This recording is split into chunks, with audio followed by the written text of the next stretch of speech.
Town of Ashland, Mr. Hodges. Charles City County, Mr. Atkins. Chesterfield County, Mr. Holland. Goochland County, Mr. Lyle. Present. Hanover County, Mr. Davis. Present.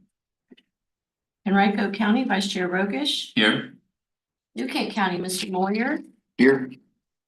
Alexander County, Mr. Kinney. And City of Richmond, Chair Newbill. Here. Thank you. That concludes roll call for attendance, and we do have a quorum. Thank you. We will now have opportunity for public comments. Do we have anyone present desirous of making public comment this morning? Seeing none, we will move on to the next item. And I went down one below, but I'll come back up. I'd like to have now consideration of amendments to the meeting agenda. And Yes, Dr. Yes. Staff apologizes. We failed to include a copy of the Thursday, October 31st executive committee minutes because we didn't have a quorum at the February meeting. We were not able to observe these, and so they've been handed out in that for members to consider today if you're willing. So I move that we add the approval of the October 31, 2024 minutes to the agenda. Second. Pardon me, second. all those in favor? Aye. Thank you. With that, we'll move on to the approval of the minutes now for 10/31 as well as February 6th. Can we do both at the same time? I move that we approve the October and the February minutes. Second. All those in favor? Aye. Aye. And Ms. Scott, seems like it would require a voice vote? It's fine. We do not need a roll call vote. Okay, all right, thank you. Thank you, appreciate it. A couple of things just to bring to our committee's attention this morning before I dive into the items that are listed. Tomorrow is Employee Appreciation Day, so I just wanted to name that for our staff here at Plan RDA. One of the things that we are endeavoring to do as an agency, I think that you all are well aware of this, is really to demonstrate our leadership in our sector. Certainly as we work to support the leaders around this region, moving our region forward, we actively work to stay connected to our professional associations. And you are well aware that the Richmond Regional Transportation Planning Organization's effort to design the scenario planning process has been a nationally recognized program. And I'm really excited to be able to share with you that Sulab Aryal on our staff, as you probably remember, you've seen it in newsletters and that kind of thing. He's presented a number of times now at national level conferences. This year, he presented at the AMPO annual conference in September, and then also participated just last month in January at the Consortium of Scenario Planning Communities. And from that, he's been asked to do a virtual guest lecture with the Scenario Planning Program at the University of Buffalo, SUNY. And so we were really excited to learn yesterday that he received that invitation. And he's also received, as of yesterday, a request from folks in Monterrey, Mexico, asking if they could visit the Richmond region and meet with our organization through SULAB to be able to have this small group take a look at our scenario planning process and visit our community on the ground. So we're just really excited about that. And I think it's just a neat way to be able to demonstrate how our staff members are making a difference in the community. It's great. So, yeah. So, okay. One other just a housekeeping announcement item. I did just want to let you know, Mr. Rucker from USDOT, the Federal Highway Administration, has communicated with us. He will not be in attendance at today's policy board meeting, but he has notified us that Mr. Edward Afori is the new Virginia Division Administrator, and we'll be working to schedule meetings with both of them. Certainly to be able to get clarity of guidance with new prioritization from the federal level, but also just to be able to orient Mr. Afori to our MPO, and ideally we'll be able to, when his schedule allows, we'll be able to introduce him to everybody on the executive committee and the policy board. So stay tuned on that. Okay. I'll move on to the work program priorities. This is just an introductory overview this morning from a schedule perspective, just to give you an idea. We're driving toward approval of the Unified Planning Work Program for fiscal year 2026 at your May meeting. Just as a reminder, that meeting typically would be scheduled on May 1st, but due to the conflict with the Chamber's intercity visit, we've moved that policy board meeting to May 8th. And so that is the date that we are driving toward for final approval of the Unified Planning Work Program. That serves as our combined grant application to the USDOT for our Federal Transit Administration and our Federal Highway Administration grants that support the MPO. And it also is the work program for the upcoming year. It feeds in then into the commission budget that's scheduled for review and approval at the June policy or June commission meeting. So between now and then, typically March is the month where we kick off a discussion around priorities and staff approach. Next week on Tuesday, when the TAC meets regularly, they will be really digging into the first cut of reviewing those. And then when they meet again at their April meeting, they'll take a detailed look at the actual specific tasks and budget, and that will be the ultimate document that feeds to the policy board for approval in May. So this is one of 3 meetings where we will be talking about the Unified Planning Work Program for next fiscal year, and really just the start of the conversation, with the idea being in consultation with Dr. Newbill that next month's executive committee and policy board would have items on the agenda to have more substantive discussion with members. So just wanted to share a little bit of high level description of approach. We've been talking with some of you in between meetings about how we're navigating the shift with federal priorities. Just for clarity, want to just kind of lay out a couple of things that are not different right now. And that is that we are still subject to the core focus areas under the law authorizing metropolitan planning organization. So that has always been and will continue to be one of the driving thrusts of how we construct our Unified Planning Work Program and how we identify the work tasks that we need to undertake this year. We are still due for our federal recertification in 2025. And so that is a triennial review. And we have had that as on our radar and as part of our regular work programming activities as we move forward with that. A little bit unique, but not really a sign of the times, but just simply because of timing. All 3 of our major work products are due or are largely wrapping up this year. It's just the reality of when you have things that rotate on a 3-year and a 4-year and a 5-year cycle, every 15 or so years, those kind of coincide to fall on the same cycle. And that it just happens to be where 2025 lands in that.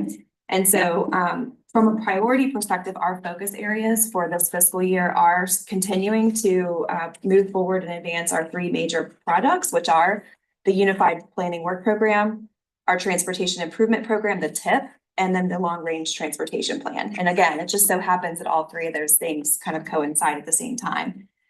In addition to that, I mentioned our federal certification review, and this board has had serious conversation really over the last year, but definitely culminating in last month's meeting around our safety program. So those are the 3 sort of big buckets that we are proposing to emphasize in this upcoming year's work program, with continued focus on those federal planning factors that are outlined in the law.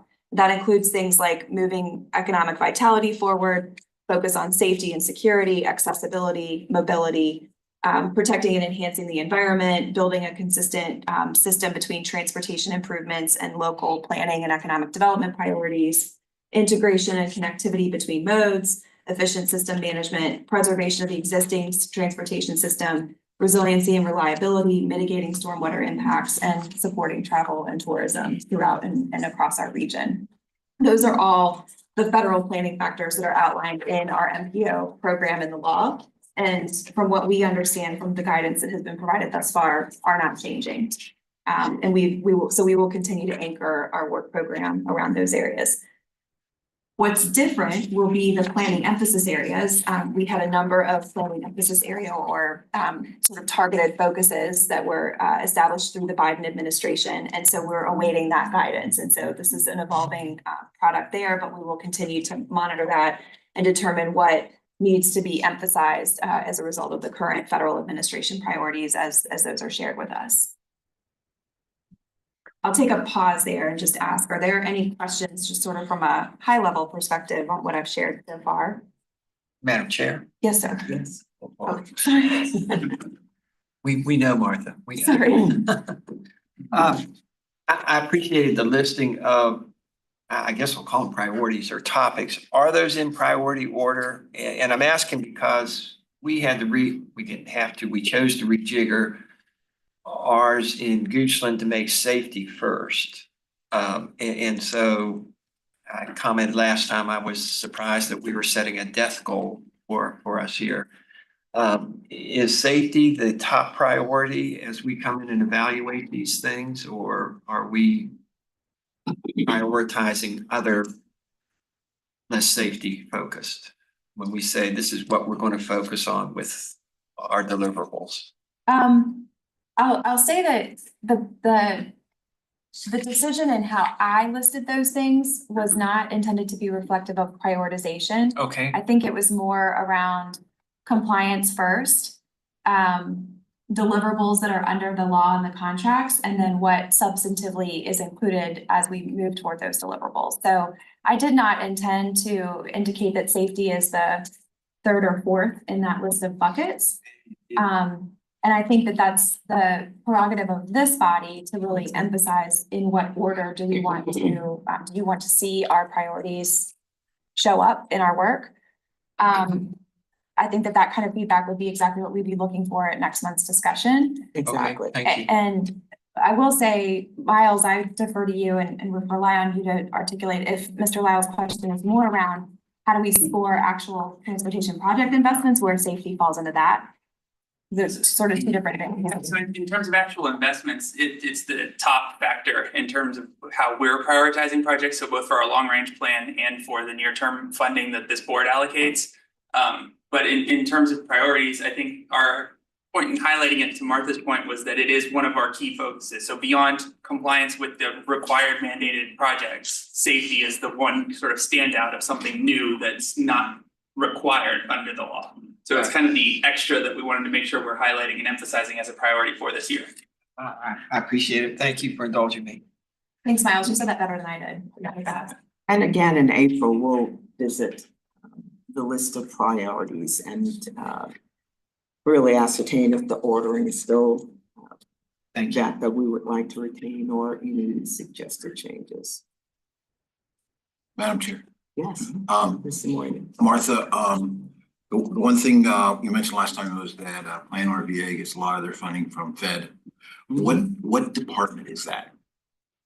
Because which makes a huge difference right now. Sure. It's about, I mean, just with high level, about 2/3 of our operating budget flows through the support of our transportation programs. And so from a departmental perspective, that's US Department of Transportation, Federal Highway, and FTA. I know we've had discussions. I was at the workforce meeting yesterday, and where does their federal funding comes from? It comes from the Department of Labor, which is not cutting any. So it was a huge scare, but then once that was put to rest, it made a big difference. And I think that's going to be pretty much true for Department of Transportation also. Yes, I think guidance is very specific to the various federal departments. Yes, it And does so make a we are difference. funded under Department of Commerce, Department of Defense, Department of Transportation. Those would be the big. Because they have a little, part of that workforce, they have a little bit coming from the Department of Education. That part they're a little anxious about. Right, right. Yeah, some of these funding streams are kind of blended, so yeah. Thank you. Sure. Okay, also wanted to just update, I know Dr. Newville gave an update last month about the equity working group. Again, just to ground this, our RRTPO bylaws call for the establishment of an equity working group that is a subcommittee of the Community Transportation Advisory Committee. So this is not a new initiative. It's been something that has been in the bylaws since, as you mentioned last time you were here. That group has been meeting actually as a combined membership from representatives from the CTAC on the TPO side, as well as from our public outreach and engagement committee on the commission side, with two primary objectives.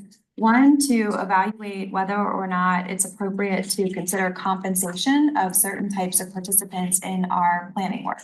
So think members of boards and standing committees, working groups, steering committees for various projects, particularly when we're trying to engage stakeholder organizations and or citizens from around the region in these planning activities. And so should we have a recommendation for a consistent way that this organization implements such a program to be able to compensate the contributions that are coming from our members of the public largely, recognizing that if we have representatives from our local government members, they are fulfilling their duties of their employment by virtue of sitting on this job. And so those are, the committee's work has largely excluded that population of people, but really thinking about the folks that are in essence volunteering, and should we be looking at that? So I just wanted to keep that on your agenda. That's the first topic that they're taking on. The second will be to evaluate and make recommendations for updating to our Title VI plan. Title VI is the section of the 1964 Civil Rights Act that all federally funded programs are subject to compliance. And we are required as part of being a federal recipient of funding to have a plan for how we comply with Title VI. And this is an annual, we've set as a target to annually review that Title VI plan. And it is certainly a component of our work to prepare for our annual recertification. So it's a regular business practice, if you will, that we continue to review and monitor. So the equity work group will be coming forward with recommendations on April 3rd to a joint meeting of CTAC and public outreach and engagement. And then the recommendations would flow from those two standing committees of the respective DPO and commission bodies for a final recommendation. The idea was that if they do come up with a recommendation to implement a policy for compensation, that it would be something that we could coincide with the budget process. And so we would have the ability to fund that through the budget. I can tell you that as of the meeting last Friday, they are moving to develop a pilot policy that would be very specific to compensation of members that sit on the CTAC. And really continue to explore what other ways we might be able to incentivize or compensate members of the public who contribute their time and energy to our public engagement activities. But for financial constraints and administrative constraints, the current wisdom is that they'll start with a pilot of compensating CTAC members, which is fairly consistent with what occurs with other types of public bodies and whatnot. Any questions or comments on that update? Madam Chair. I'm just going to publicly embarrass myself again. We've had some staff changes, and Austin Goyne had been our CTAC person. I believe Josh Gillespie is filling that role. Can you confirm who is representing Nagu? We have not, I don't believe we've received an update with a newly appointed person, but that would primarily be for the Technical Advisory Committee, the TAC. The CTAC is the community where it's generally a citizen appointee who's a volunteer. So, all right, acronym. I can check and see if we Citizen. currently have someone from Goochland. Okay, I'm getting my acronyms. Okay, I'm not aware of who is from Goochland filling that role, and I want to just make sure that if we're absent, that it's not commission but omission. That we're not. We can follow up with you and make Please sure do. that representation is there. I want to make sure we're Absolutely. participating. Madam Chair, just one quick question. What is the estimated cost on the compensation on that? Do we know roughly? The figure that was discussed at Friday's meeting was a $50 per meeting. What's the total? What's the stipend. total? And so the CTAC membership is about, if I'm not mistaken, 15 or so members, but a subset of them would not be eligible because of their status. So 50 times 6 is $300 times, I'll say maybe, let's call it 15 people in the year. That's the, my math isn't super strong this morning, but that's the estimated amount of that. Madam Chair. Yes, Mr. Or, Mayor. have you thought about having the CTAC people recruit people? And they get some kind of compensation because they recruited people to come to those meetings? We haven't talked about that. Because, you know, I'm the CTAC, I'm there, I'm gonna be there anyway. I volunteered in that, but You need more people Yes, to sit in the seats? yes. Give me $25 for each person I bring or something. We have done exercises, as you know, with the who's in my community aspect, but we have not approached any kind of a compensation schedule to do that. Because we kind of vetted the CTAC person. So we're trusting them to bring in somebody that, also has some opinions. Yeah, we absolutely, I mean, I will say, without any question around compensation, we are absolutely relying on members of the CTAC to be the eyes and ears in their community, to bring voice into the planning process, and also to be the ambassadors to share opportunities to give input on the long-range transportation plan and other activities. So I think we've stepped into this discussion with sort of intentional and deliberate slow pace to think about the fiscal impacts, but also to be able to really kind of understand what is an appropriate incentive to be able to have folks participate. But also to make sure that we're mindful that there's a lot of literature out there that suggests that there are some aspects of a compensation program that are not good. Yeah, I'm And so sure. we want to make sure that we don't inadvertently go down that path and not meet the intention of the work that they're doing. Madam Chair, just Mr. Lau. because I'm still gonna play the new guy card for probably another year. A anyway, year. but, is participation lacking? I mean, do we have people participating now? Do we have that spirit of volunteerism and community engagement, or are we having to? I mean, we had volunteer firefighters in Goochland for half century, and things have changed, and now we're going to career. So I understand that things change, but on something like this, I really do appreciate the idea that community engagement, that we have active citizens who want to participate, and I'm not going to use the word bribe, but I guess I just did. We struggle with attendance at the Yeah. CTAC meetings. We do? We Okay. do, yes. All right. And so we've worked at it for a number of years at sort of different ways to be able to make the meetings feel valuable and worthwhile for people to give of their time. And that continues to be an evolving discussion.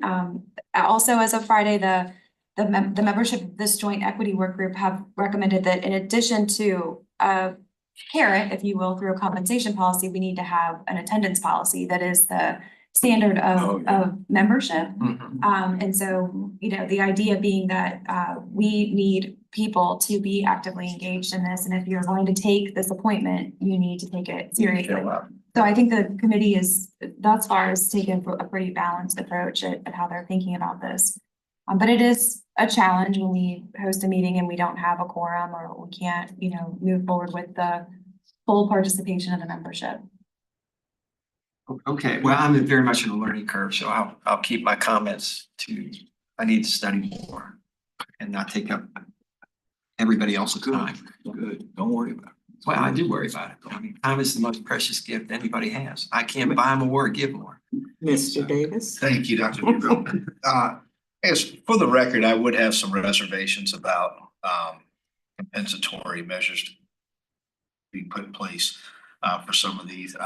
Not trying to stop the conversation. I know back home we have a couple of boards. While the planning commission doesn't set policy, they do help craft policy, and they are compensated on an annual basis. The school board does set policy within the scope of their authority in the school division, and they are compensated in Hanover. But we have hundreds, maybe even over 1,000 citizens who sit on boards, commissions, advisory councils throughout the year, some of which are standing and some of which are not, depending on what's going on. During the comp plan process, we'll have citizen committees, but then they're kind of adjourned after the comp plan process is taking place, and there's no compensation there. We do oftentimes provide meals and different things like that.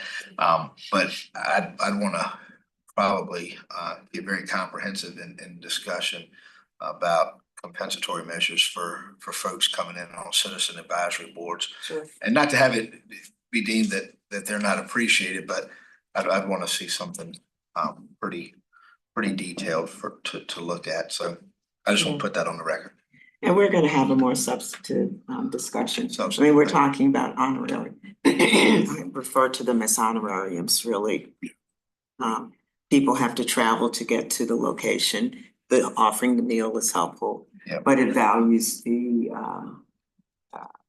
what they bring in terms of community voice and feedback. And so it's just like, it's not, excuse me, gonna be enough for payment.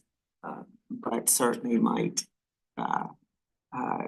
be incentive for continuation for residents. But we'll make that decision. Thank you, ma'am. It'll be of the body. As Ms. Davis mentioned that I look at those committees that we have in New Kent and what they're there for is an end result, comp plan, steering committee for a strategic plan. So they continue to come until that thing is done. Where if they're just coming to voice something, what do I get out of this? Just voicing something, you know, what is the end? Is there something coming? Is there something that I can do by coming to this meeting that I can see the fruits of? And maybe that needs to be brought to them a little bit more, that what they're doing has consequences and there's a value for them being there. That's a good point. So. Yeah. Okay. I'll take the group is meeting every other week, and so they're not meeting on the 14th because of our symposium, but I'll take this conversation back to the work group. Ken, Lance and I are staffing that work group and make sure that the comments shared today are provided to them. All right.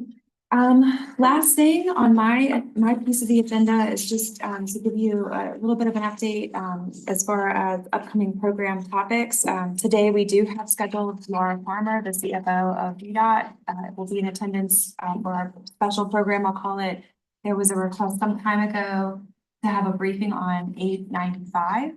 And so that we did follow through on that, and that has been scheduled for today. And so she'll be here to talk through finances of that infrastructure and where it's been, where we're headed, I think. And so look forward to that later this morning. As far as, again, just kind of recapping the discussion this morning, a couple things to put on your radar. The April Executive Committee will need to have a discussion about, Dr. Newbill, your approach to the nominating committee for the upcoming fiscal year. We do follow a rotation typically, so provided that the members who are up, so to speak, in that rotation, typically the nominating committee activity is fairly straightforward. But that can be a discussion for next month's meeting. And then again, our work program, just given the amount of action items and work related to the work program development, et cetera, we don't have any kind of special programs or guest speakers on the docket for the next 3 meetings, just because it feels like there's going to be a lot of work for the bodies to do. But we can adjust accordingly if there's something that you need us to arrange. And then I believe, if I'm not mistaken, September is the month that we are shooting for to reschedule the Port of Virginia tour, September 4th. So more communication will come out on that. In our communication with the port facilities, I think I'm safe in saying that we are rescoping our approach to that a bit. This was an event originally conceived of as hosted by the TPO with an invitation to our partner organizations at the Commission and the CDTA. I think we're going to have to take a look at that and work with Dr. Newbill to refine that a little bit, just because the number of people that the port can accommodate under their security measures and everything is a limited group. And so we want to make sure that we don't overextend the invitation and then we have to tell people no. So we'll be working with you as we create the finer details of that event to make sure that invitations are extended to the group as best we can accommodate with their facilities. So more to come on that, but that's a little bit of a preview of meetings to come. Any further discussion, comments? That completes the agenda. Yes, ma'am. And so our next meeting will be April 3rd, 8:30. Do you think we need to start earlier based on the discussion we're gonna be having about priorities? Better. Dr. Newbill, I already told you I couldn't You- remember if you- it was 8 or 8:30, so I Right. came because I wasn't even here last time, so yes. I'm fine with 8 o'clock. Yeah. Sure. Would 8 o'clock work for everyone? Thank you. 8 o'clock? Yes, Sure. We'll okay. update the invitation.